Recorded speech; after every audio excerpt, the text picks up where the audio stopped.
In this video, gagamitin natin yung Discardtech account sa ibang phone. Let's see kung anong mangyayari and kung i-allow ba ng Discardtech na maraming device ang gumagamit ng Discardtech account. By the way, kung first time mo sa channel natin, gusto mo pa ng mga online tutorial videos katulad nito, please click the subscribe button. I-open ko lang yung Play Store at i-install ko dito yung Discardtech. Halimbawa, nag-open na kayo ng Discardtech account natin pero kailangan yung i-access yung account nyo na yon sa ibang phone. Halimbawa, nasira o nawala yung luma, pwede pa rin kayong mag-login sa ibang account. Hindi dahil na-install nyo at nakapag-create kayo ng account doon sa isang phone, ay doon lang siya pwede mag-stay. Pwede siyang i-access gamit yung ibang phone.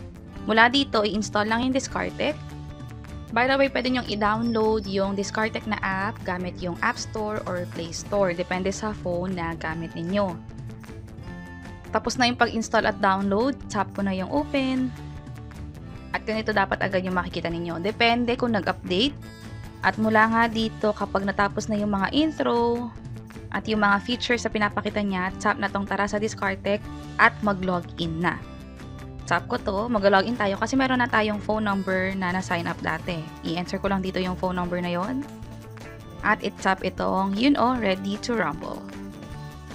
Ilagay dito yung passcode mo sa Discardtech. Kung sakaling mali pala yung PIN, ganito naman yung makikita nyo, meron ka natitirang 2 attempts para i-type yung tamang PIN. Or else, possible i-reset na yung PIN mo.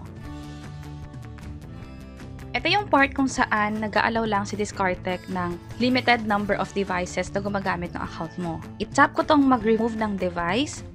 Tanggalin ko yung mga device na luma, pwedeng lahat to, o yung ilan lang dito na tingin mo ay hindi na talaga gagamit ng Discardtech account. So, ibig sabihin nito, nag-aalaw na hanggang 3 device. So, tanggalin ko yung 2. Hintayin ang code na ma-receive sa phone.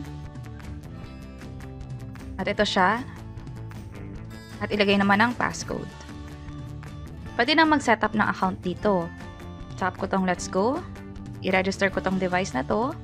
At i-enter ulit yung OTP sa phone. Ibig sabihin nito, dapat kung ano yung phone number na nakaling sa Discardtech account ninyo is na-access nyo pa yun o nakaka-receive ng text messages. Ito yung panibagong text.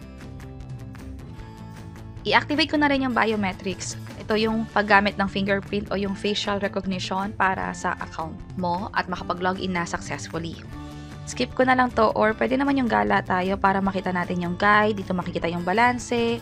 Pwedeng mag-apply ng loan, mag-cash in at magpadala ng pera. May mga rewards at promos dito. Mas mataas yung interest rate na ina-offer ng Discardtech kumpara sa ibang bangko.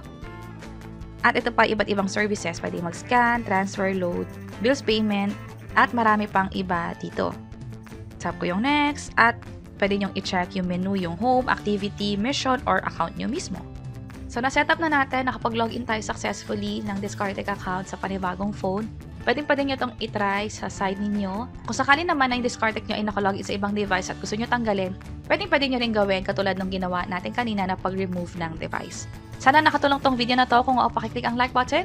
At ito pa iba't ibang video sa baba, pwede nyo rin i-check. Sana makatulong. See you sa next videos!